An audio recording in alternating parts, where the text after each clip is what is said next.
bagi session kepada Fizan, Daus dan Adam. Tepuk tangan.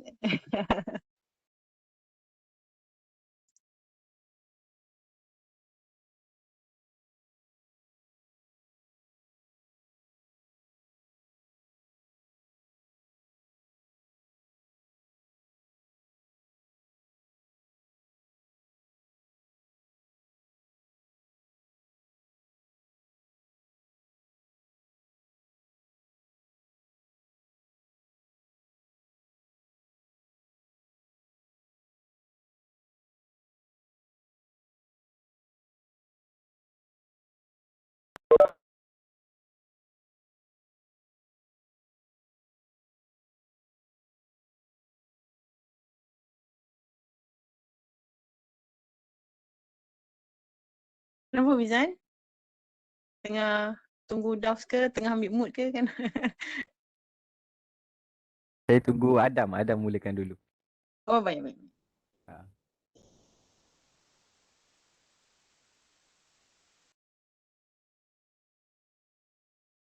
Okay, Bismillahirrahmanirrahim. Assalamualaikum warahmatullahi wabarakatuh. Jadi sebelum tu kan kepada kami, saya Fizan Daus, minta maaf sekali lagi kat doktor sebab yalah, sepatutnya presentation kami ni pada 23 hari bulan. So disebabkan kesilapan kami sendiri yang cuai, lepas tu ada certain isu yang tak bersabar, jadi presentation ni extend sampai ke hari ni. So kami nak minta maaf lah sekali lagi kat doktor. Okay. Jadi hari ini kami akan membentangkan tajuk yang agak menarik, iaitu reliability dan diterjemahkan kepada kebolehpercayaan. Okay, next slide.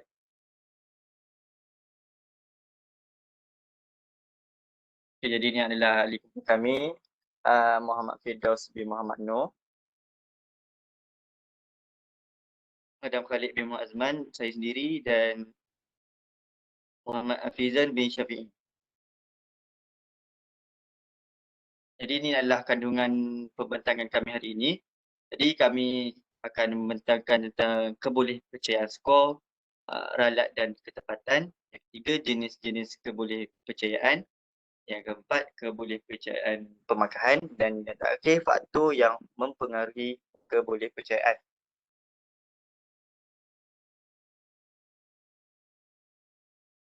Okay, kita masuk kepada kebolehpercayaan skor yang pertama. Sebelum tu kita perlu tahu apa itu maksud kebolehpercayaan secara umum. Jadi kebolehpercayaan bermaksud ketekalan ukuran-ukuran yang dihasilkan oleh sesuatu alat pengukuran. Ketekalan ini kita boleh samakan dengan konsisten. Dan bila kita bercakap tentang kebolehpercayaan, kita akan bercakap tentang skor sesuatu ujian. Baiklah, menurut Muqta 1995, kebolehpercayaan skor bagi sesuatu ujian boleh disebut sebagai darjah ketekalan antara dua pengukuran terhadap sesuatu kebolehan, sesuatu ciri ataupun sifat seseorang. Jadi, kebolehpercayaan skor bagi sesuatu ujian bermaksud ketekalan markah-markah yang dihasilkan oleh ujian tersebut. Seterusnya, darjah ketekalan skor boleh kita tentukan dalam pelbagai keadaan. Yang pertama, skor yang diperoleh daripada ujian yang sama diambil oleh pelajar kali kedua. Yang kedua, skor yang diperoleh daripada ujian yang sama ditakbirkan oleh guru yang lain. Yang ketiga, skor yang diperoleh daripada ujian yang sama diambil oleh pelajar pada waktu yang berbeza. Dan yang terakhir, skor yang diperoleh daripada ujian yang sama dan diperiksa oleh pemeriksa yang berbeza. Jadi keadaan seperti ini telah akan memberi kesan dan mempengaruhi ketekalan skor ujian yang diambil.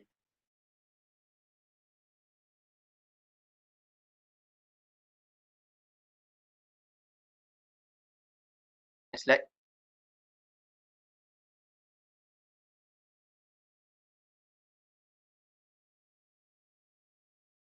Okey, untuk dapat lebih jelas, kita ambil contoh analogi penimbang berat. Jadi Jadi misalnya kita nak timbang sesuatu barang itu menggunakan penimbang, tapi penimbang itu rosak. Dan penimbang rosak itu kita anggap sebagai ujian yang tidak berkualiti. So jadi kita menggunakan penimbang yang rosak itu, kita akan dapat ukuran jisim yang kita anggap sebagai markah ujian. Kita dapat hari ini lain, esok jisim yang lain, dan lusa pun jisim yang lain dari segi ukurannya. So ukuran jisim yang diperoleh daripada alat penimbang tersebut tidak boleh dipercayai, not reliable. Macam tadi kita cakap, kita timbang semalam kita dapat 60 kg, timbang hari ini kita dapat 56 kg, timbang esok 76 kg, dan timbang pada lusa pula 40 kg. So kita nampak di situ ketidaktekalan ukuran jisim berlaku. Sama juga kita dalam konteks ujian. So skor yang diperoleh daripada ujian tersebut tidak boleh dipercayai. So kesimpulannya, ukuran jisim yang ditujukan adalah tidak kekal dan pengukurannya tidak tepat dan tidak boleh dipercayai.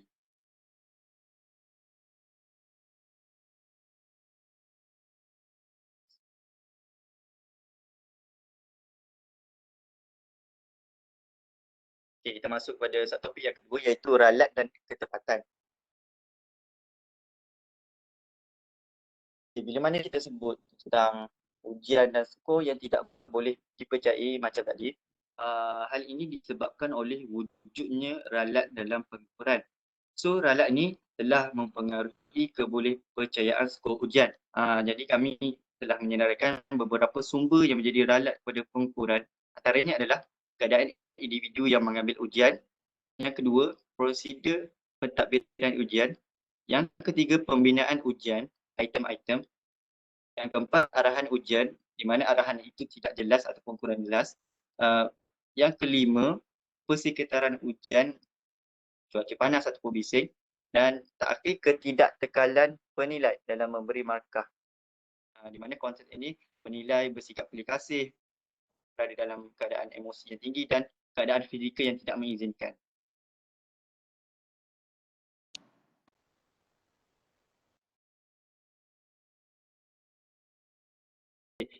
Dari sumber ralat tadi, saya ambil dulu contoh ni. Berkenaan keadaan individu yang mengambil ujian. Itu pelajar itulah yang mengambil ujian. Jadi kita nampak kat sini ada beberapa faktor, iaitu kesihatan, motivasi, keletihan, seterusnya mood ataupun keadaan emosi, di mana pelajar itu mungkin berada dalam tekanan. Yang kelima, keresahan, dan yang terakhir, kebolehan untuk memahami arahan ujian.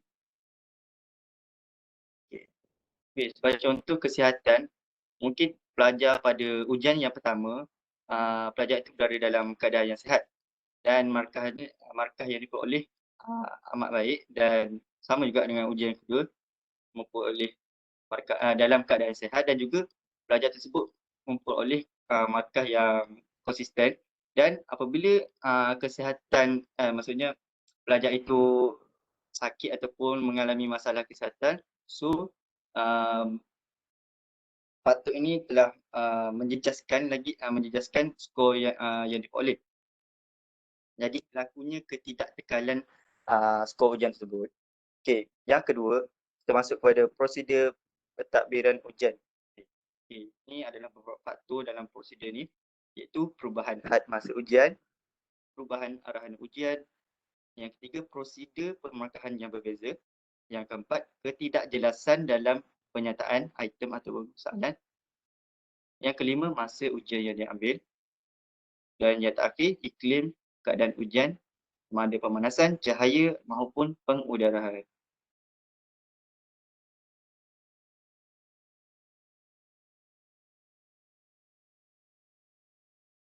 Okay, itu sahaja dari saya. Saya serahkan kepada Firdaus. Okay, saya akan terangkan tentang jenis-jenis kebolehpercayaan, iaitu kebolehpercayaan ujian lah tadi.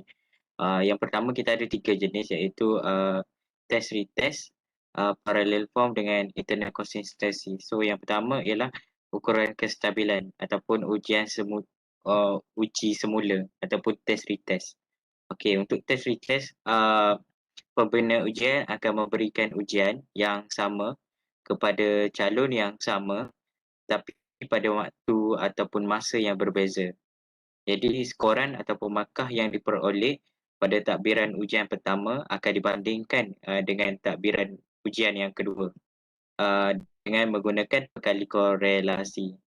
Kebanyakan pembina ujian menganggap kaedah ini sesuai kerana ia bersifat pengukuran sementara yang mana merujuk kepada konsistensi skoran ujian berbanding dengan kebolehpercayaan sebenar yang didefinisikan sebagai nisbah antara varian sebenar dengan varian pemerhatian ataupun berdasarkan skor yang diperoleh lah. Jadi pentadbiran ujian antara kedua-dua ujian ini boleh dijalankan dalam masa yang terdekat maupun pada jarak masa yang agak lama dengan memastikan pelajar dia tidak menambah persediaan selepas ujian kali yang pertama. Okay, next.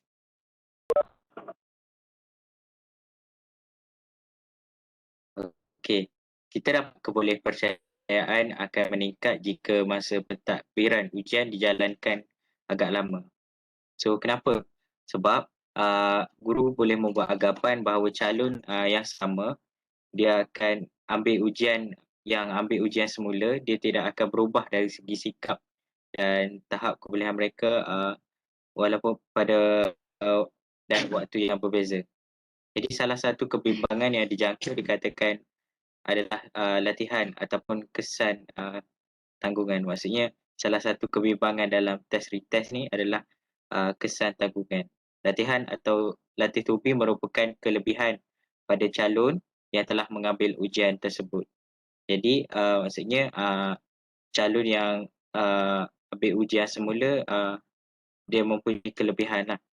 Dengan adanya kedua-dua latihan akan memperbolehkan mereka menyelesaikan atau memperbetulkan sebarang kesilapan ujian yang pernah mereka ambil. Keadaan ini merupakan merupakan satu perhatian khusus yang perlu diambil kira dengan ujian semula. Jadi sesetengah penyelidik memberikan pandangan yang berbeza tentang kesan latihan ni kerana kesan ni sesetengah penyelidik dia anggap kesan tanggungan ni sebagai unsur kestabilan dan ketidakstabilan dalam pengukuran, manakala sesetengah yang lain menganggap ianya sebagai sumber rawak. Okay, next.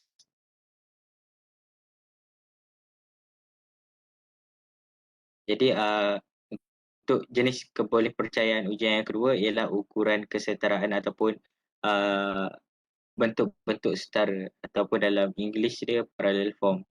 So untuk bentuk-bentuk setara ni bagi menangani kaedah latihan yang berlaku dalam test retest dan masalah-masalah lain yang berlaku dalam kaedah test retest tadi, pembina ujian ataupun guru akan beri 2 atau lebih ujian dalam sesuatu mata pelajaran yang mana soalan yang berbeza tetapi kandungan silibus dan kurikulum adalah sama. Jadi guru akan beri soalan tersebut kepada kumpulan yang contohnya lah guru akan beri soalan tersebut kepada kumpulan berbeza di sebuah sekolah tersebut. Ini contoh lain, guru dia akan beri ujian sejarah A kepada sekolah A. Contohnya. Kemudian guru akan beri soalan sejarah B kepada sekolah B. Soalan sejarah C kepada sekolah C. Jadi ketiga-tiga soalan tadi, ujian A, B, C tadi merupakan ujian yang berbeza. Ujian sejarah yang berbeza namun digunakan mempunyai kandungan ataupun menggunakan kurikulum dan silibus yang sama. So kunci aspek kebolehpercayaan ini adalah untuk membentuk alternatif yang hampir sama dengan terma kandungan dan proses respon, kaedah dan cara dan ciri statistik. Okay, next.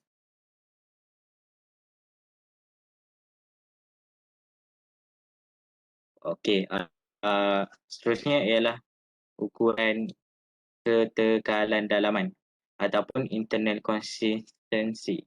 Ketekalan dalaman skor ujian boleh ditentukan dengan menggunakan sekali je ujian, dilaksanakan sekali ujian sahaja. Kemudian guru akan membelah atau memecahkan ujian soalan ujian tersebut kepada separuh ya, iaitu separuh pertama dan separuh kedua melalui kaedah bahagi dua ataupun split half. Kita membahagikan atau memecahkan ujian kepada separuh-separuh, iaitu separuh pertama dan separuh kedua lah. Dia menggunakan dia akan menggunakan rumus kadar Richardson and Cronbach alpha. Kedua kaedah ini boleh digunakan sekali ujian saja. Pengiraan akan menunjukkan hubungan atau korelasi antara setiap item dengan sejumlah skor ujian antara item dalam sesuatu ujian. Next.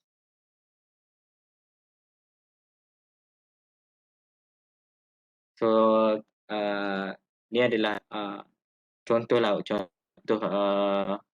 jenis kebolehpercayaan tadi. Test retest, satu ujian sejarah, kita tanya pada murid yang sama tetapi pada waktu yang hari berbeza. Jadi guru boleh tengok markah konsisten ke tak. Guru boleh semak kebolehpercayaan skor ataupun kebolehpercayaan markah menggunakan perkali korelasi tadi. Yang kedua ialah kaedah paralel form, di mana dua atau lebih ujian contohnya dua atau lebih ujian sejarah yang berbeza soalan tetapi berdasarkan kandungan silibus dan kurikulum yang sama. Jadi guru boleh tanya kepada kumpulan pelajar yang berbeza. Sekolah A jawab soalan sejarah B, sekolah B jawab soalan sejarah B dan seterusnya. Kemudian guru semak konsistensi skor tersebut. Yang ketiga, internal reliability. Lalunya nak buat test retest dengan parallel tak praktikal. Jadi boleh semak kebolehpercayaan skor berdasarkan satu soalan dalam satu ujian sejarah yang dijawab sekali saja. Yeah. Contohnya melalui split half tadi. Okay. Next. Terusnya saya bagi kepada Afizan. Okey, baiklah. Terima kasih Firdaus dan juga Adam. Okey. Bismillahirrahmanirrahim. Saya akan menceritakan dua perkara dan seterusnya akan merumuskan perkara ni. Okey, baik. Yang pertama, saya akan membincangkan tentang adalah kebolehpercayaan pemarkahan. Ya, Lupa, sorry. Okey, maafkan kesalahan teknikal tersebut. Okey, baiklah. Kepercayaan pemarkahan ni dia ada dua. Pertama sekali adalah intra-rater consistency, ya, dan yang kedua inter-rater agreement. So, saya akan pertama sekali. Ya, doktor. Saya duduk sebelah-sebelah dengan Daus. Satu bilik yang sama. Jadi dia double. Okey, kita pertama sekali kita akan bercerita tentang intra-rater consistency. Baik. Intra-rater consistency ini adalah ketekalan dalaman pemeriksa yang bermaksud merujuk kepada persetujuan seorang pemeriksa dalam melaksanakan pemarkahan murid yang berbeza. Jadi apakah maksud dia? Maksud dia seorang pemeriksa akan memeriksa ataupun memberi markah kepada murid yang ramai ataupun murid-murid yang berbeza. Sebagai contoh saya berikan analogi seperti Dr. Liana memberi markah kepada kita yang ramai. Dia seorang saja doktor tenaga mengajar. Dia memberi markah kepada kita semua. Jadi itulah intra-rater consistency. Susah betul nak sebut. Tak apa. Pemarkah pemeriksa perlulah konsisten dan adil dalam menilai dan juga memberi markah kepada hasil kerja pelajar seperti skor jawapan, esei, kertas kerja, persembahan ataupun kerja lapangan. Jadi pemarkahan untuk memastikan kebolehpercayaan pemarkahan tersebut berlaku, pemeriksa perlu konsisten dan adil dalam memberi markah untuk murid yang berbeza ni. Jadi seorang pemeriksa tu haruslah memberi markah dengan adil. Jadi apa yang perlu pemeriksa tu buat? Jadi dia perlu ada rubrik ataupun skema permarkahan yang secara konsisten. Ini untuk memastikan kebolehpercayaan tersebut berlaku. Maka kita dapat yang terakhir, penilaian tidak akan dipengaruhi oleh tulisan tangan dan juga gaya penulisan atau kepribadian pelajar. Jadi yang macam doktor cakap lah selalu kan, jika saya nak bagi markah, takkan Hafizan ataupun Daus yang selalu bercakap dalam seperti Aina yang selalu bercakap dalam kelas, dia akan bagi markah lebih. Tidak, tak boleh macam tu. Jadi dia akan melakukan sesuatu pemeriksaan tu berdasarkan rubrik yang telah ditetapkan. Itulah maksud intra-rater consistency. Jadi apa yang perlu ingat tentang intra-rater consistency adalah seorang pemeriksa akan beri markah kepada orang yang ramai ataupun murid yang ramai. Jadi pemeriksa perlu ada apa? Perlu ada skema permarkahan untuk dia dibantu oleh skema permarkahan tersebut untuk menghasilkan markah yang konsisten. Okey? Itulah maksud intra-rater consistency. Jadi yang perkara kedua apa dia? Yang perkara yang kedua adalah berkaitan dengan inter-rater agreement. Tadi intra-rater consistency. Ini inter-rater agreement. Apa yang dimaksudkan inter-rater agreement? Inter-rater agreement ni adalah dua orang pemeriksa yang mempunyai ataupun yang perlu melakukan permarkahan terhadap seorang murid. Dia seperti macam kita tengok Akademi Fantasia. Dia ramai pengadil yang memberikan satu markah kepada seorang penyanyi. Macam itulah kalau kita nak luar daripada bidang pendidikan. Tetapi kalau dalam bidang pendidikan ni, biasanya adalah seperti kalau kita tahu sebelum ni kita sekolah menengah, seperti kertas penulisan sejarah 2, kertas penulisan sejarah 3, yang mana dia akan dimarkai oleh beberapa pelajar. Okay? So itulah berkaitan inter-rater agreement. Mak Daya betul? Selain itu, ini adalah untuk menghasilkan penilaian konsisten. Ringkasnya, apa yang perlu dilakukan oleh pemeriksa adalah yang berbeza untuk hasil kerja yang sama. Jadi, apa yang mereka perlukan adalah persetujuan untuk menghasilkan skor yang sama di antara pemarkahan yang diberikan. Okey. Jadi, pemeriksa juga harus mempunyai rubrik pemarkahan yang sama untuk menghasilkan skor pelajar yang sama dan mereka juga harus membandingkan pemarkahan tersebut dan membuat persetujuan. Saya ulang balik, saya rumuskan balik, inter-rater agreement ni adalah dua orang pemeriksa melakukan satu orang pelajar ataupun memberi markah satu orang pelajar. Jadi mereka perlu ada satu rubrik yang sama dan mereka perlu membandingkan rubrik pemarkahan mereka supaya dan perbandingan tersebut perlu membuat persetujuan. Tengok sama tak? Okey tak? Ada perbezaan jauh tak daripada markah satu dengan markah yang dia bagi? So, itulah inter-rater agreement. Semua faham ke? Kalau ada soalan boleh je tanya, tak ada masalah. Okey. Faktor mempengaruhi kebolehpercayaan. Faktor mempengaruhi kebolehpercayaan ada banyak sebenarnya, macam-macam. Yang lain boleh saya bagi seperti liputan kandungan, syarat-syarat yang diletakkan oleh tabir pemeriksa ataupun kesilapan semasa meriksa. Tetapi yang majornya yang saya nampak adalah ada 5, iaitu persempelan, tempoh ujian, objektiviti jawapan atau jenis item, radat lawak dan kehomogenan item. Okey, kita through satu-satu. Baik. Yang pertama, kehomogenan item. Apa itu kehomogenan item, Hafizan? Kehomogenan item itulah item yang dibina adalah yang sama, sentiasa sama. Maksud homogenan. Mempunyai kehomogenan, tidak mempunyai kebolehpercayaan skor yang tinggi lah. So, maka item tu haruslah homogenan, haruslah sama. Ataupun kesama, maksudnya macam konsisten macam tu lah. So item yang homogenan ni ialah item yang mempunyai persamaan dari segi kandungan, prestasi ataupun peluang untuk dipilih. Sebagai contoh, ujian objektif selalulah mempunyai homogenan. Contohnya, takkanlah kita buat item A, jawapan dia C. Maksudnya macam ni Macam itulah. Dia lebih kurang. So setiap pilihan jawapan haruslah mempunyai perkaitan antara sama lain dengan daya tarikan yang dipilih oleh pelajar. Jadi item yang diberi tu dengan jawapan yang beri tu haruslah sama. Gambar buaya mestilah jawapan dia buaya. Takkan gambar buaya jawapan dia cicak. Macam itulah. Mungkin kefahaman saya kurang sikit kot tentang homogeneity, tapi lebih kurang macam itulah. Jadi seterusnya adalah persempelan item. Persempelan item ni adalah item yang digunakan untuk menguji sebahagian trik saja. Jadi item-item dipilih tersebut akan menjadi petunjuk kebolehan seseorang. Seterusnya adalah item tersebut adalah semata sampel bagi mewakili keseluruhan trik tentang kebolehan seseorang. Oleh itu, pemilihan yang tidak tepat akan menyumbangkan varian ralat pengukuran. Perkara ini akan mengurangkan kebolehpercayaan ujian sekolah. Perkara ketiga adalah tentang objektiviti jawapan, iaitu jenis item ataupun jenis item. Jadi, jawapan haruslah mempunyai sifat yang objektif untuk menghasilkan kebolehpercayaan yang tinggi. Item yang subjektif, kita boleh lihat biasanya akan menghasilkan kebolehpercayaan skor yang lebih rendah berbanding item objektif. Hal ini kerana kita tengok pemakaian subjektiviti ini oleh pemeriksa adalah terdapatnya skema dan rubrik pemakaian. Selain itu, pemakaian kita boleh tengok soalan objektif ni benda yang sama sahaja. Jadi mudah untuk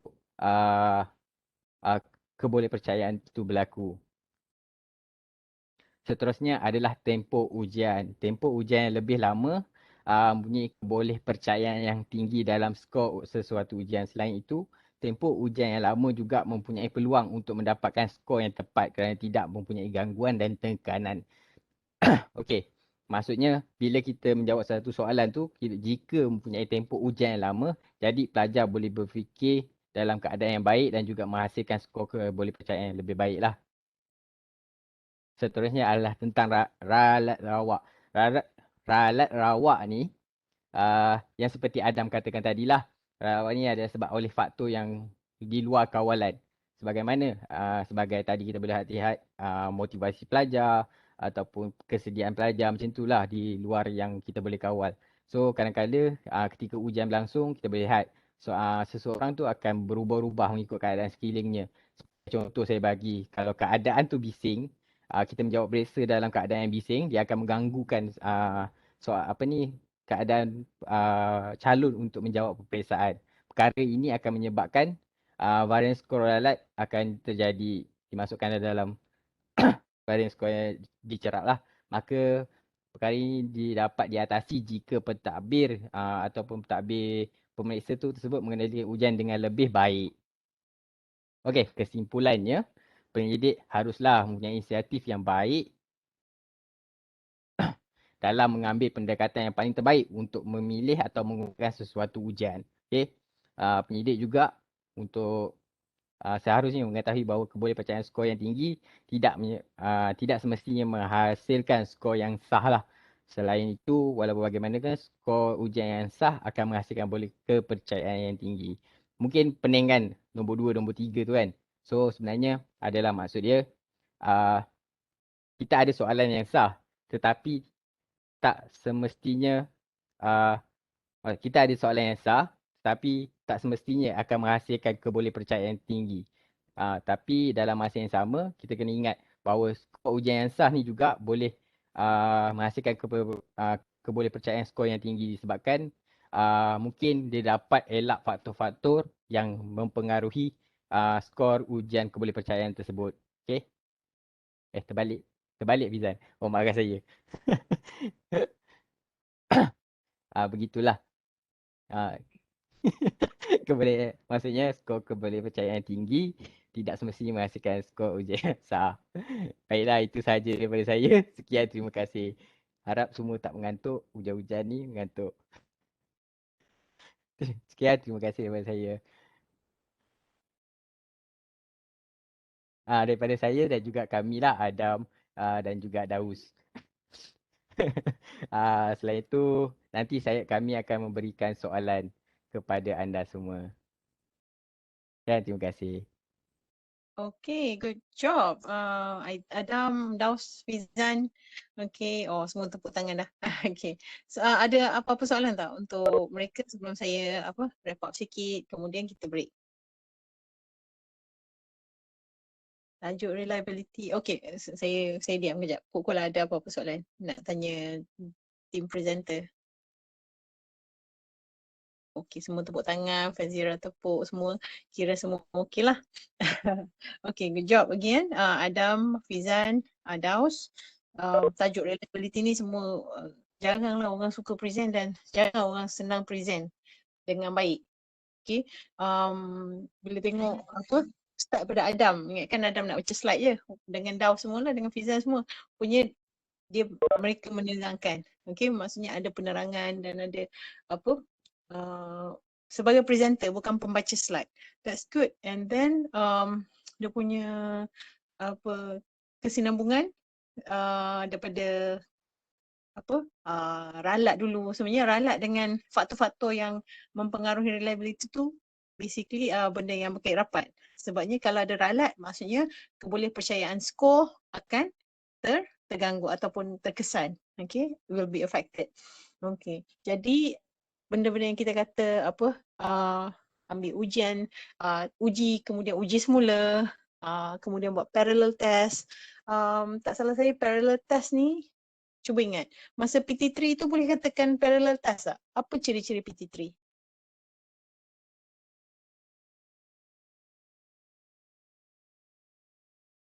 Okay, PT3 dia based on sekolah kan? Siapa yang buat soalan? Lembaga ke ataupun cikgu sekolah? Ataupun maybe PPD? Batch kursus ni Ya, student kursus kita ni ambil PT3 tak? ambil kita orang yang Ambil pertama. PT3. Cikgu bagi buat PPD soalan. yang buat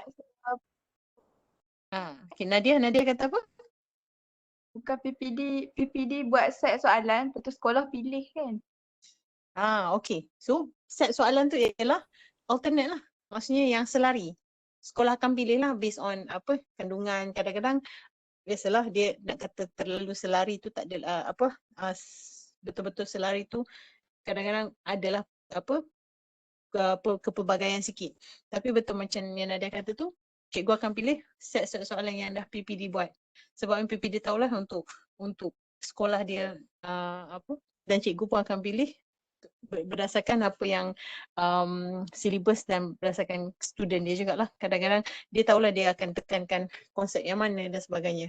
Okay, dan itu ialah contoh salah satu skor yang dipilih tu kita boleh alternate lah, kita boleh buat macam tadi lah, kita boleh cari correlation ya.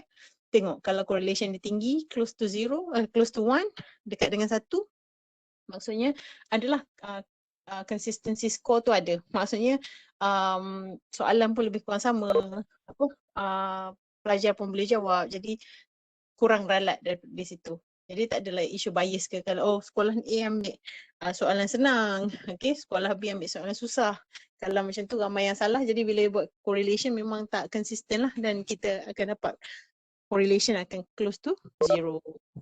Okay, and then kemudian masuk kepada internal. Sebab test retest dengan alternate ni susah lah, jarang orang nak buat.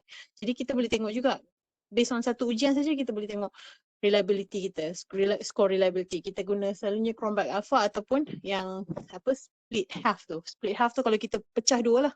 Cuma bila nak pecah dua tu ada banyak juga isu. Macam mana kita nak pecah, soalan mana yang nak make sure kata bila dia pecah dia jadi macam alternate lah. Dia sepatutnya dia jadi dua soalan. Okay, dua ujian berbeza tapi patutnya kandungan yang sama. Kat mana nak pecah, berapa item yang nak pecah, itu semua ada kekangan sikit. Jadi kata okey kita buat satu internal. Kita buat keseluruhan. Ambil semua kita soalan dan kita cari keseluruhan sebabnya basically reliability tu ialah consistency ke semua item-item dalam tu. Jadi kita dapat Cronbach Alpha. Kalau ingat SPSS minggu lepas kita tunjuk sikit Cronbach Alpha tu. Dia beritahulah okey ini kepercayaan skor untuk item-item dichotomous. Ingat tak 15 item. Kemudian yang yang soalan polythermous tu yang kita skor polythermous. Dan kita tengoklah kalau skor polythermous kebolehpercayaan dia tinggi sikit. Sebabnya markah dia banyak. Jadi bila banyak maklumat diperoleh tentang ujian, kita akan dapat banyak kepercayaan yang tinggi. Okay, and then faktor tu berbalik-baliklah kepada dia adalah kalau boleh kita tak nak ralat yang konsisten. Kalau ralat rawak tadi yang apa Fizan kata dengan Adam kata, ralat rawak maksudnya kita yang kita tak expect jadi. It could be kebetulan masa tu nak jadi. Tapi dia berlaku jarang-jarang. Kalau ralat sistematik, dia akan consistently dia akan affect. Kalau soalan tu memang bias kepada pelajar-pelajar perempuan, memang satu negara soalan tu akan bias kepada pelajar perempuan, jadi itu ialah ralat sistematik menyebabkan bias. Okay. Ataupun kepada pelajar yang apa SES lemah from poor background, dia bertanya pasal brand yang mewah yang mungkin pelajar yang miskin tak boleh jawab. Okay, jadi itu menyebabkan ralat sistematik. Kalau yang penat itu it could be any, kita pun boleh tak expect nak jadi. Kalau mak dia meninggal ataupun apa-apa je lah macam accident ke, benda yang memang kita tak jangka. Okay. So congratulations again district boys. Nanti boleh masuk dalam Padlet. Kalau apa-apa ada soalan boleh tanya lagi dalam grup. Dan lagipun nanti saya akan share juga slide reliability. Cuma slide reliability saya ada sekali macam nak kira, it could be very taxing to someone to kalau rasa macam stress, tapi kita akan try to make it easy dan kita tak akan kira pun by hand. Sebab dulu je lah syllabus pun by hand, sebab tu ada juga saya masukkan. Dan dia akan relate dengan correlation, macam mana kita nak kira masa kita buat basic statistics tu kan, yang panjang tu. Okay, jadi mungkin kejap lagi saya akan share juga. Sebabnya kita pun tak habis lagi untuk item analysis. Okay, kita stop sekejap. Mungkin kejap lagi siapa nak share, pukul lah siapa nak share, nak try buat depan kawan-kawan semua.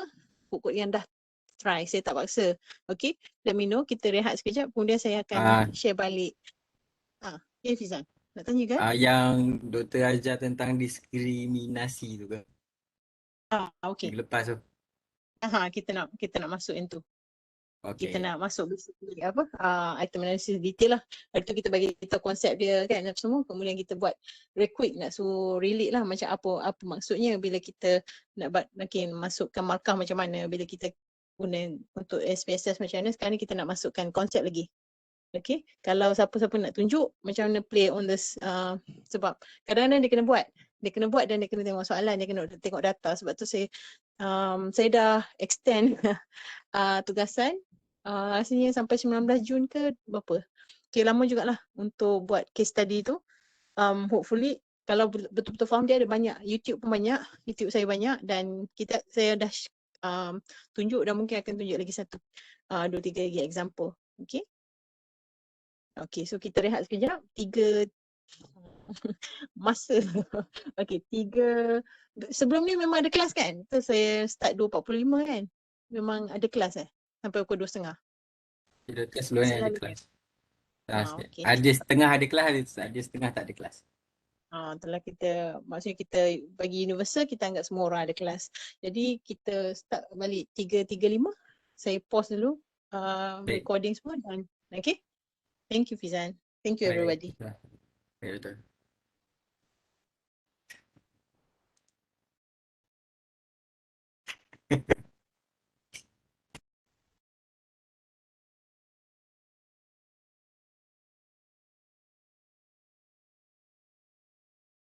Buat macam mana tu? Ada anak kucing pula atas kepala. Buat lagi sekali. Filter. Webex ada filter. Guna ada apps betul. Dia guna apps. Lawak. Mungkin ada filter ni confidence sikit. Flawless. Hari ni pakai filter ni. Tu yang flawless ni. Ya, Dia memang flawless pun kan muka baby. Muka baby. Okay. Okay, kejap saya nak book close slide semua. Get ready.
Allahu Akbar.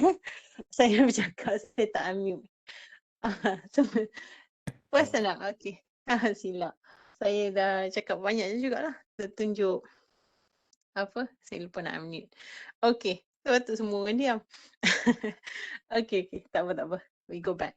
So basically yang saya tunjuk tadi tu, saya itulah teknologi kan. Okay, kita masuk item analysis. Basically all about items. The building blocks of measurement instruments. Kita kata item ada dua ciri. Sekarang boleh dengar suara saya? Tadi saya unmute. Okay. Boleh Boleh betul, eh? boleh. Okay, Boleh. okay. So ada, okay, thank you Aina. Apa? Ciri kita ada untuk tentukan. Oh tadi tu juicy jugalah that kind of statement, tapi lupa dah sekarang ni. Bila nak kena ulang balik kan. Okay, item kita tahu ada ciri-ciri item. Untuk menentukan item dalam ujian tu, dia ada ciri-ciri dia. Dan kita tengok sama, kalau nak tahu item tu berkualiti atau tidak, kita tengok dua benda ni lah. Ciri-ciri yang pertama, ciri pertama ialah item difficulty. The second one is item discrimination. Okay. Kalau yang tadi saya tunjuk gambar apa? Gambar orang buta ni. Okay. So basically, if we don't know item kita tu susah ke, senang ke, sederhana ke, we will go blind like towards like kita ni uji untuk student mana ni? Student mana yang boleh jawab ni? Ini soalan susah ke, senang ke, sederhana ke? Jadi ignoring item difficulty can make us blind as teachers ataupun item writer lah, penulis item ataupun pembina item. Jadi kita kena tahu, sebab tu kena buat item analysis.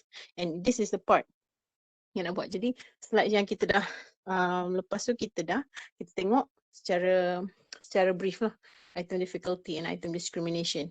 Okay, sekarang bila dalam slide ni lebih kepada part 2 ni, lebih kepada analysis, we'll go deep untuk konsep.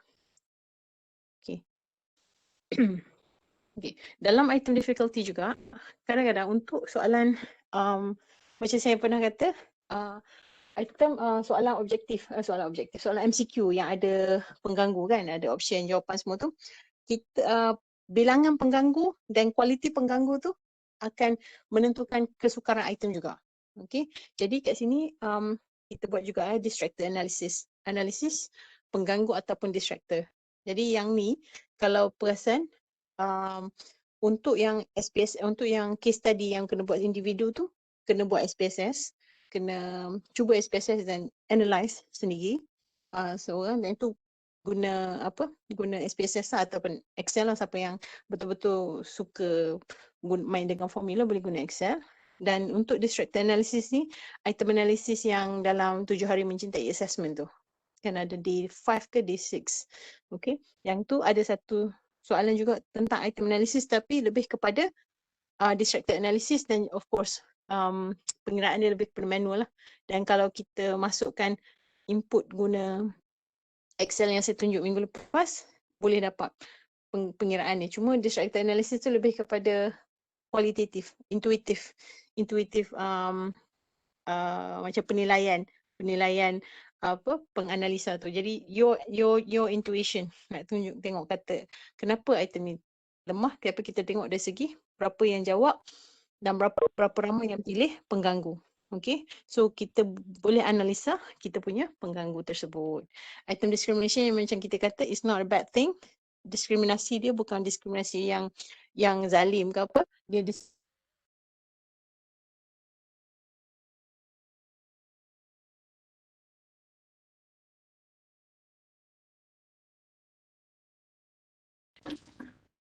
Betul.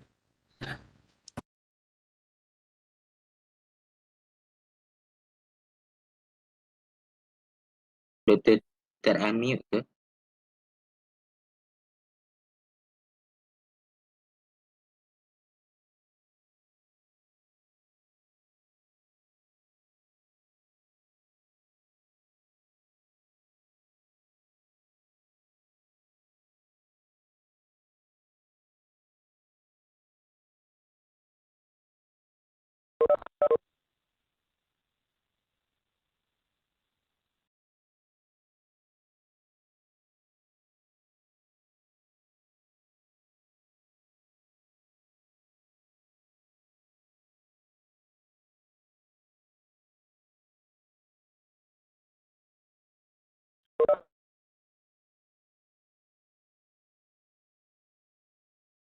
Okay.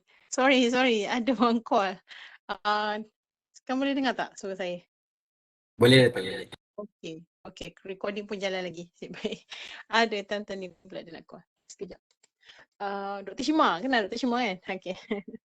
Kena. Okay. Sorry di call tadi. Thank you Aina. Aina ke yang dalam chat tadi? Nuha. Okay. Okay. Daus pun cakap mute. So, saya rasa saya stop kat item discrimination kan tadi masa sebelum beliau call. Okay, item discrimination, betul lah. Okay. Item discrimination macam saya kata tadi, it's not a bad thing. It's good kita nak cuma membezakan antara pelajar yang tahu dengan yang tak tahu.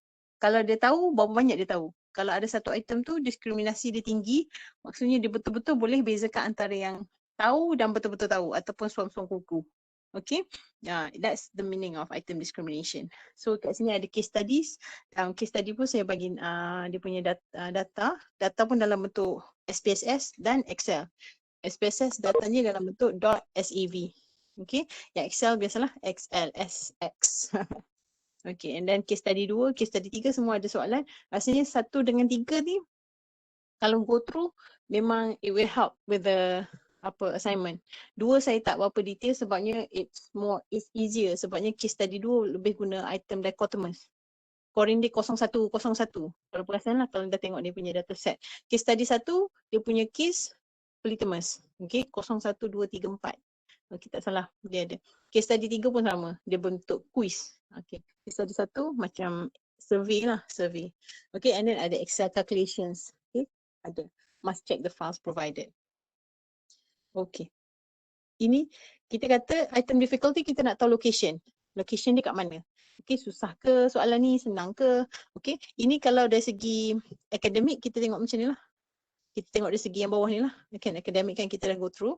Kan soalan senang mungkin soalan dia tanya tambah saja. Mungkin makin lama makin susah lah banyak operasi yang dia bagi. Dan bila dia tambah soalan bahagi, ada student yang memang dia kuasai sampai kali tapi dia tak boleh masuk bahagi. Bila dia tanya soalan bahagi, dia mula tunjukkan soalan tu susah. Dia tak boleh jawab. Dan juga pada masa yang sama, difficulty pun kadang-kadang bila kita masukkan konsep yang makin lama makin susah, dia boleh mendiskriminasikan kita punya pelajar lah. Sama ada dia tahu ke tak tahu. Okay, that's the difference. Okay, and we want item yang increase lah diskriminasi. Tak kisahlah dia tanya soalan senang ke susah ke, kau boleh kita nak item diskriminasi dia tinggi. Okay, difficulty location. Kat mana trade student tu. Kalau soalan macam ni, student jadi kita tahulah. Okay, student macam ni kan sepatutnya taburan. Jadi kalau dia boleh jawab soalan ni kat sini lah mereka berada. Okay, kalau majority dapat, okay, kita tahulah dia average students. Dan kalau dia boleh jawab soalan ni, dan kita tahu dia soalan student yang pandai lah, high ability, high trait in basic arithmetic ability. Okay. Yang ni dari segi, I'm gonna clear Zat. Okay. Ini dari segi akademik. Kalau dari segi survey, katalah, okay, dia kata hedonism. Hedonism ni ialah kecintaan terhadap material. Okay, item yang susah, bila kita kata kecintaan terhadap dunia, kita tahulah kalau markah dia tinggi, dia sepatutnya high lah. High hedonism lah. Okay, kalau markah dia rendah, dia low hedonism. Yang ni nampak ni. Ini kan kita kata apa, religious leader lah. Okay, ketua-ketua agama masing-masing lah. Jadi sepatutnya kita tahu kan, kalau dia alim, dia tak adalah cintakan dunia. Okay, so dia ialah low in hedonism. Bukan dia tak pandai hedonism. Maksudnya dia ada ciri yang rendah. Okay, kalau dia basically a normal family like us, kadang-kadang adalah larau sikit kan, happy, kadang-kadang nak juga lah. Okay, kita mungkin sederhana hedonism dia. Kadang-kadang nak juga beli apa, perabot cantik whatsoever kan. So our hedonism ada, cuma mungkin moderate. Okay, and this is depending on the difficulty of item lah. Kalau kita jawab item tu untuk orang yang sederhana, kita akan banyaknya capture this location lah untuk bila kita jawab soalan item. Saya suka berparti setiap malam Jumaat. Okay, so itu hedonism dia tinggi. Jadi bila mereka jawab tinggi, maksudnya kita tahu ialah orang yang party like a rockstar. Okay, menjum heboh. Okay, sekarang tak boleh COVID. Okay, so ini Measuring. Macam mana kita nak measure? Ukur dia. Kita kata kita guna mean ataupun purata lah item. Semalam hari tu kita tengok, kita tengok berapa ramai yang jawab betul bahagi dengan bilangan students. Okey, ingat lagi konsep mean. Okey. Tambah semua bahagi dengan bilangan. Find the pointer highlighter. Okey, mean. Okey. Kat sini tapi dia terbalik. Kalau mean dia rendah, okey, maksudnya itu ialah item yang susah. Okay, maksudnya most people score low on the item. Ada satu soal tu, item dia kosong. Item difficulty dia kosong, mean dia kosong. Maksudnya semua orang salah. Okay, maksudnya makin lama dengan kosong, makin susah soalan tersebut, item tersebut. Okay, dia terbalik. High mean, maksudnya purata yang tinggi, purata item yang tinggi menunjukkan soalan yang senang, low difficulty. Most people score high on the item. Ada satu sebab dia, item difficulty dia punya julat sama 0.1. Ini untuk soalan scoring untuk untuk dichotomous lah. Okay. So kalau dia dekat dengan 1, maksudnya senang lah, ramai yang jawab. Okay. Kalau soalan polytomous mungkin markah penuh dia 4. So mean dia close to 4, maksudnya soalan tu senang. Okay. So kalau close to 0, susah. Okay. So this is actually the takeaway. Okay, yang lain pun semua ini p value, high difficulty, whatsoever, the same thing. Inverse, maksudnya terbalik. Relation je terbalik. Okay, kalau kosong, high, high difficulty. Kalau 1, low difficulty. Okay. Ni again, p value near 1 reflects. Ni untuk dichotomous item. Okay, p value tu mean lah. Mean, kadang-kadang kita panggil proportion kan. Proportion sebab bilangan dia bahagi berapa, p value is mean. Okay, p value near 1 reflects very low difficulty. Okay, and then p value near 0 very high difficult. Kalau tengah sebab item 01 kan, maksudnya moderate lah, sederhana. Kalau kita nampak 50-50 chance kan, bila 50-50 kita tukar jadi proportion jadi 0.5. So moderate difficulty. Okay, yang ni yang kata tadi, kata berapa bilangan distractor akan mempengaruhi bilangan, bukan bilangan, indeks kesukaran item tersebut. Mean dia berapa lah. Okay, so in dichotomous item dan kita assume dia MCQ ataupun select response, aneka pilihan. Okay, pelajar select. Dan soalan ni kita score 0, 1, 1, 0. Okay, betul salah, salah betul. Okay, so kalau, tapi kita tak naklah p value tu extreme. Maksudnya 0 ataupun 1. Kalau betul semua buat apa kita nak? Kalau kosong semua, kalau salah semua pun mungkin soalan tu susah kan? Kalau semua tak betul buat apa tanya? Okay, so the item may not be providing info about individuals in relevant range. Jadi kita tak nak, kalau boleh kita nak tengok pelbagai lah. Kalau boleh dia capture. At least 0.2. Okay. That's good. Okay, values near P.09 reflect items that provide information about very low levels. Okay, some people kata mungkin item yang terlalu senang, bila mean dia tinggi, item dia senang kan?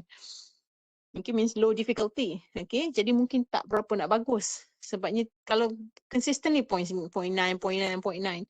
Okay, tak berapa bagus lah. Kita nak optimum value level dia, range dia 0.3, 0.7, that's a good range lah. Okay, ability range, kalau kita buat ability pun kan, kita buat ini 0, ini 1, kan dia dalam bentuk kat sini lah, area sini sampai area sini. 0.0, 0.3, sampai 0.7.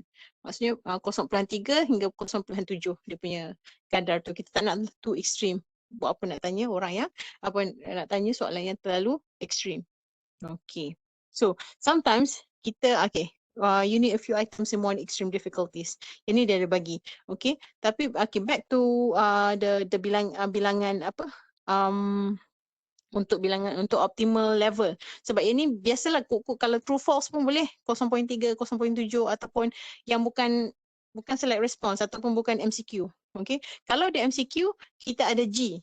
G dia macam guessing sebab kita boleh guess kan pilihan jawapan. Okay. Kalau true false 50-50% lah guessing dia. Okay, kalau multiple choice kan kita kata boleh vary. Kadang-kadang A, B, C, D dia punya option jawapan. Kadang-kadang A, B, C. Macam quiz saya selalunya A, B, C. Tak banyak. Kadang-kadang kalau buat guna online, guna kelas marker saya buat A, B, C, D, E, F, G, H untuk elakkan cheating. Okay, so lain medium pun lain juga pemilihan number option. Okay, jadi bilangan option ni akan menyebabkan maksudnya kita akan affect index difficulty. Maksudnya kalau kata option kita berapa? 4. Kan 1 bagi 4 berapa? 0.025. Jadi 0.025 lah chance untuk guess, untuk dia meniru ataupun dia teka betul. Okay, the probability untuk teka dengan betul. Kalau dia true false, dia 50-50 chance, so 0.5 chance level dia. Okay, kalau jadi kita guna G is actually kita guna chance level untuk ditiru. Jadi nak tengok optimal level untuk item dichotomous 1.0 plus the chance level lah. Kalau chance level dia 0.25 macam 0.25, 1 tambah 0.25, so berapa? 1 tambah 1.25 bahagi dengan 2. Sebabnya dia 50-50 juga. So it's 0.625. Kalau 0.625 dia punya optimal range, baguslah. Ini dia punya index difficulty yang optimum untuk item distractor. Ada 4 distractor ataupun 4 pilihan jawapan A, B, C, D, E. Kan kita guna 4, so dapat 0.25 ya. So bila kita letak G, 1 tambah 0.25 bahagi 2, kita dapat 0.064. Sorry, 0.625. Silap. 0.625. So basically within this optimal range lah 0.3 dengan 0.7. Jadi kita nak lah, kau boleh 4 tu okey. Kalau kita 2 macam tadi lah, 50-50 lah dia akan dapat. Kalau yang ni 2, cuba tukar lah number of options. Lagi kurang bilangan jawapan, lagi mudah soalan. Sebabnya lagi senang, chance untuk meniru tu senang lah, 50-50 banyak lah. Okay. So that is dichotomous item. Untuk in general kita nak, kalau soalan tu score 01, dia punya index difficulty kau boleh 0.3 hingga 0.7. Okay. Kalau soalan tu ada options, kita tengok berapa bilangan option dia. Okay. Dan, okay. Exercise. Ini p-values. Again, mean lah. Okay. Mean. Okay. Untuk multiple choice item. Score correct, incorrect. 01 lah. Score dichotomously. Indicate the item difficulty. Okay, sekarang okay, soalan dia ialah indicate the item difficulty. Tentukan item difficulty ataupun kesukaran item, sama ada item difficulty dia rendah, sederhana, tinggi. Okay, low, average, high.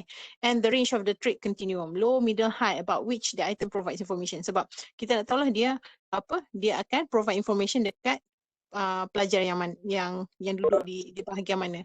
Kalau ni P sama dengan 0.5, item difficulty dia low, average ke high? Low ke, average ke high? Average, yes, Noha.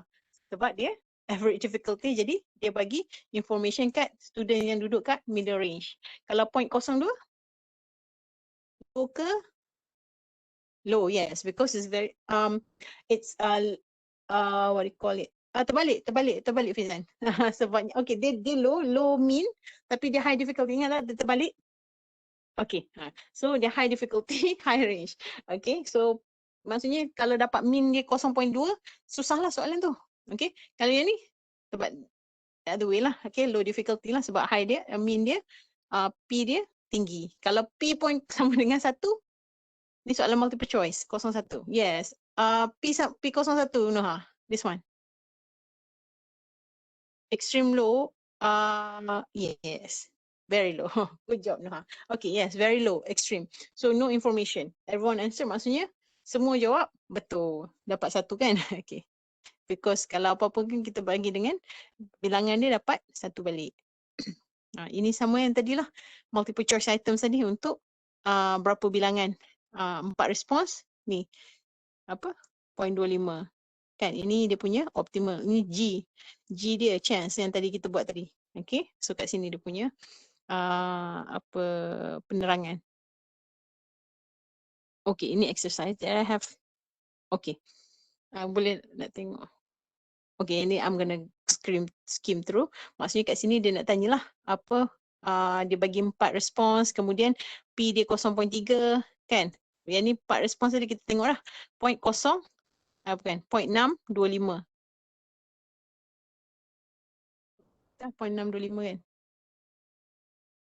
0.625. Okay. Okay, kesukaran untuk soalan multiple choice untuk 4 jawapan 0.625. Okay, kemudian kita kata bila kita tengok student tu apa majoriti dapat 0.3.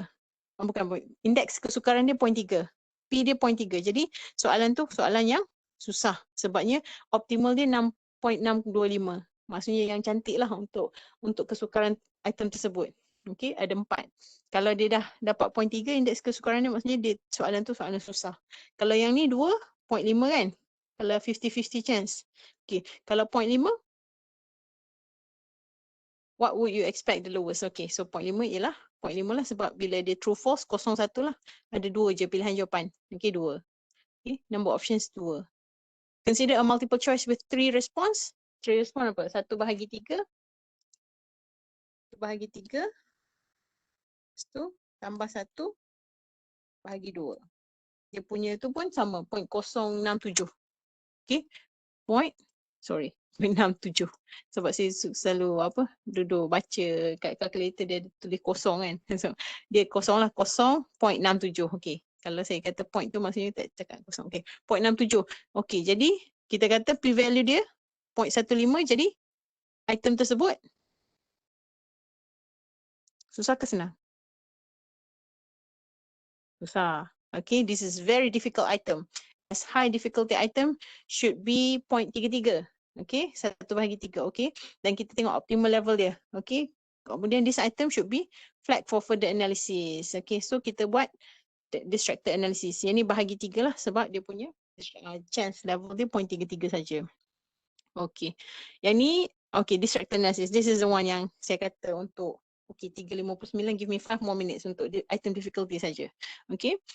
Which number is both a factor of 0? Okay, yang ni kan kita buat tengok lah. Distracted analysis. Kemudian kita, ini cara dia buat lah. Kita bagi tahu kenapa. Itu salah satu. Okay, ini satu. Kita tak maulah.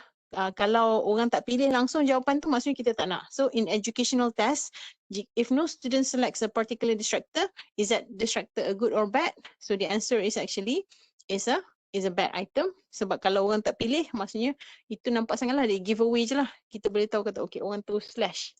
Okay, and yang kita dah tanya stem of item ni ingat tak? Sebab kita boleh pecahkan dia dalam bentuk bullet untuk mudah lagi pembacaan. Okay, that is the question. Kadang-kadang soalan macam ni pun dia akan menyebabkan susah sebab bentuk penyataan masalah bentuk penyataan ayat kan. Yang ni pun sama. Okay, yang ni. Yang ni dalam buku teks the one that I shared long time ago. Prof RC dengan Prof Rosna yang tulis. Okay, yang ni dia bagi soalan, dia bagi okay, ini jawapan dia. Ini jawapan yang student tu bukan. Ini jawapan betul. Okay, A ni ialah jawapan betul. Okay, kat sini ialah A jawapan kan. Okay, kat sini buatlah KT dengan KR. Maksudnya kita pecahkan. Maksudnya ni kita dah buat masuk dalam Excel semua dah. Kita dah tunjuk dah Excel and everything. Dan kita dah bahagi dah ikut siapa yang kebolehan tinggi, kebolehan rendah ada group. Kemudian dia kata, okay, untuk kebolehan tinggi, dia 3 orang jawab jawapan betul. Seorang jawab salah. Okay. B, C, D. Okay. Ini kemudian. Ini kebolehan tinggi, pelajar kebolehan tinggi. 3 orang jawab B. Seorang jawab C. Seorang jawab 4. Seorang jawab D. 4 orang jawab D. Okay. 4 orang jawab D. Dan seterusnya lah. Okay. Jadi kita tahu lah. Okay. Ini jumlah pelajar lah. Kita tahu bila kita tambah semua. So jumlah pelajar ada 20. Okay. Jadi kita nak tengok ini yang kita kira tangan tu. Kita nak tengok tinggi ke rendah ke, first kita tengoklah chance level dia berapa. Okey, 4 pilihan jawapan. Ini ialah dia punya optimal level 0.63. Okey, 0.625 kan, 0.63. Jadi kita dah tengok okey soalan ni sepatutnya area macam ni sajalah. Okey, dan kita tengok berapa ramai yang jawab betul. Kalau pelajar yang kebolehan rendah jawab lagi ramai betul, that is something wrong. Okay, kalau kita tak maulah macam tu, bila kita buat distracted analysis, kita tengok, okay, kenapa soalan ni pelajar kebolehan rendah yang jawab ramai betul, kebolehan tinggi. Okay, kalau macam tu maksudnya it's wrong, kita kena revise. Kalau macam ni kita okay lah, just nice lah. P dia 0.2, sebabnya soalan susah. Okay, tak ramai pelajar kebolehan rendah yang jawab dengan betul. Okay, ramai yang confused dengan berpandukan. D, pelajar kebolehan tinggi pun confused. So this is a good distractor. Distractor D ni sangat bagus. Okay, C ni tak apalah, tak kisahlah seorang kebolehan rendah, kebolehan tinggi. Okay, yang ni lebih kurang sama. Bersandarkan pun confused. Okay, bila berlandaskan tu okay, tak apa masih ada orang select. Tapi kalau dah tak ada orang select langsung, that is the time tu, katalah sini, C ni semua kosong.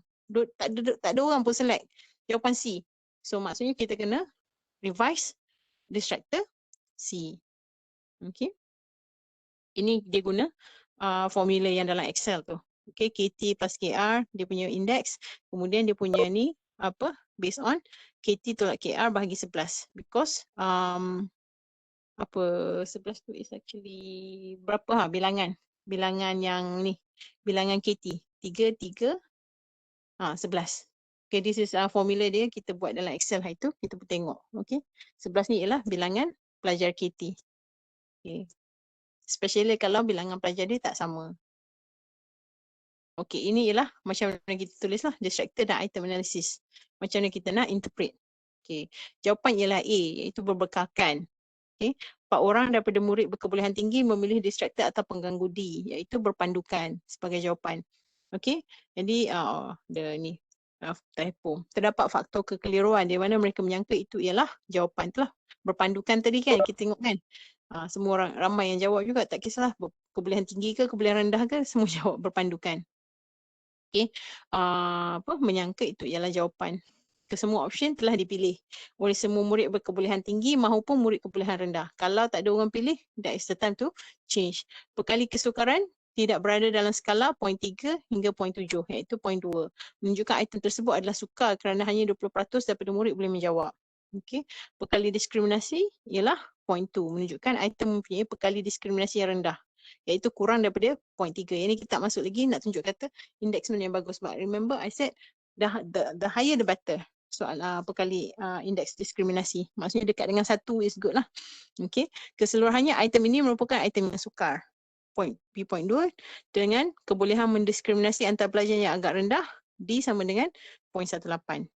Item ini mungkin perlu dikaji semula sama ada ingin dikekalkan sebagai item atau dibuang dan digantikan dengan item yang lain. Sebagai penulis item, kami mengambil keputusan untuk mengekalkan item tersebut kerana item tersebut sukar dan tidak mempunyai indeks diskriminasi yang negatif. Okey, maksudnya kadang-kadang walaupun indeks diskriminasi dia rendah, 0.2, 0.3, that is normal for real world problem ataupun kalau kita yang tulis sendiri, yang kita tak pilot, kita tak uji semua, it's okay kalau 0.2, 0.3 diskriminasi. Tapi jangan negatif. Kalau negatif, that's wrong. Something wrong. Sama ada pelajar kebolehan tinggi terbalik. Okey, yang tinggi, yang pandai boleh salah, yang lemah boleh betul. Okey. Dan juga kalau kalau mungkin pemeriksa pun yang salah tanda, okey, dia tersalah, dia tertukar, especially in Excel lah. Okey, benda yang betul dia jawab salah, dia tanda salah. Okay, so negatif, it could be negative ataupun kadang-kadang wording tu tak clear, tak jelas, quality ataupun ada bias. Okay, pelajar perempuan je yang boleh jawab contoh. Okay, so bila negatif kita memang flat untuk revise. Jadi kesemua distracted atau pengganggu juga didapati berfungsi. Berfungsilah sebab semua orang ada jawab. Pelajar rendah boleh semua jawab. A, B, C, D semua ada. B, C, D lah. Okay, tak ada pun yang tak jawab langsung. Okay, this is Politemus. Politemus tadi macam tu lah, kalau ada markah 4, so kita akan bahagi dengan markah J lah, maksimum. Kalau markah dia, mean dia lebih kepada nak dekat markah maksimum, maksudnya soalan tu senang lah, majoriti dapat markah tinggi. Okay, the same thing, very low difficulty, dia terbalik kalau item difficulty. Okay, it's more little complicated. Ni pun sama, extreme juga. Yang ni. Okay. Tengok dulu, nanti kita sambung kat sini. Exercise Slide berapa? Slide 20. Okay. Hari Rabu ni, ada tak? Kalau ada group yang nak kena present, tolong message saya. Saya rasa validity tak salah. Okay. Apa-apa pun let me know. And then this one, kita akan stop kat sini. Kita akan buat juga ada, kalau group minta present YouTube, kita pun kita buat YouTube macam biasalah, YouTube dulu kelas ke, kemudian kelas dulu baru YouTube ke. So I'll see. Kemudian kalau presenter minta buat Webex, kita Webex terus. Dan I'll try my best. Lepas ni mungkin akan kurangkanlah bila kat validity dengan reliability tu, mungkin I'll do WhatsApp class. Okay, nak kurangkan, tapi kat item analysis ni je. at least kita buat Webex. Okay. So thank you so much. Kita akan stop kat sini, ingatkan saya dekat polytamous item, dan tak habis tak lama dah. Cuma lepas tu nak banyak demo dan case study lah. Case study tu data semua dah ada, nak try dulu boleh. Okay, saya akan share attendance, dan siapa yang dah share boleh leave lah. Thank you very much. Talk to you soon insyaAllah. Okay.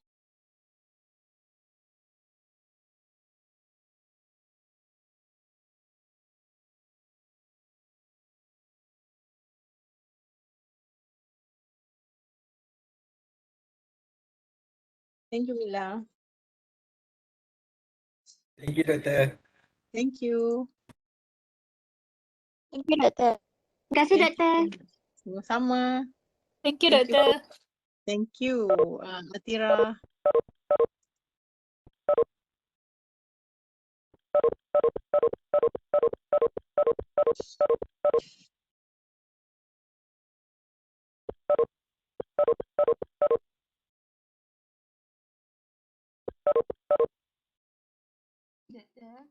Ya, ya.